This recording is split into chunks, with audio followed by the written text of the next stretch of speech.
Баршаңызға қайырлы күн. Бүгін сіздермен бірге осындай өте оңай әрі тез дайын болатын дәмді кеспе тағамын жасайтын боламыз.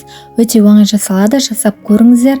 Видеомды соңына дейін көріп, мені қолдап, арнама тіркеліп, лайк басып кетіңіздер.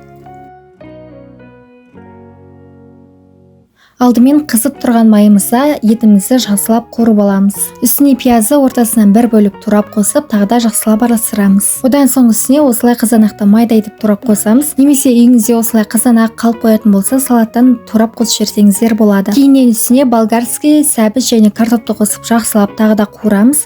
Көбірек қуырсақ соншалықты тәтті болып шығады. Одан кейін мен дәміне қарай қара бұрыш және қызыл паприканы қосып жақсылап тағы да араластырдым. Енді үстіне өздеріңіз қалауларыңыз бойынша кез келген мөлшерде су құйсаңыздар болады. Одан кейін мен үстіне роллтың паприкасын қосып, бетін жауып қайнатып алдым. Енді қамырын дайындауға кірісеміз. Судың үстіне дәміне қарай тұз қосып араластырамыз. Одан соң ұнды қосып, қаттылау қамыр илеп шығамыз. Қаласаңыздар қамырға жұмыртқа қосып жіберсеңіздер де болады. Одан соң қамырдың бетін жауып, оны 5 минутқа демалтырып қойып қоямыз. Оны 5 минуттан кейін қамырды алып, шұқалау етіп жайып шығамыз. Сонымен қатар менің каналымда басқа да өте ерекше ыстық тағамдардың түрлі тәттілердің рецептері өте көп. Арнама кіріп көрсеңіздер болады.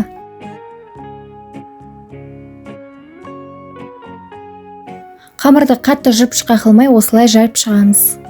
Одан соң мен осылай өзіме кесуге ыңғайлы етіп, өзім қолыммен осылай орап шықтым. Қамырды орамас бұрын міндетті түрде алдын ала ұн сеуіп алғандарыңыз жөн. Орап болған соң қамырды осылай кесіп шығамыз. Мен осылай жуандау етіп кесіп шықтым. Сіздер қаласаңыздар майда етіп кессеңіздер де болады.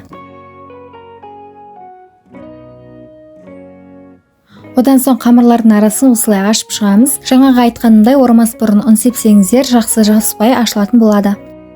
Барлық қамырды кесіп дайындап болғаннан кейін осы сорпамызды ашып, дәміне қарай тұз себеміз. Одан соң осы қамырымызды салып, жақсылап араластырамыз. Одан соң бетін жауып, кішкене қайнағанша күтеміз. Осылай видеодағыдай қайнағаннан кейін бірден астын өшіреміз. 5 минуттай қайнайтын болады. Осымен біздің тағамымыз дайын. Өте тез әрі оңай жасалады, әрі дәмді болып шығады. Жасап көріңіздер. Егер менің видеом ұнаған болса, мені қолдап, арнама тіркеліп, лайк басып кетіңіздер. Әлде көптеген рецепттер болады.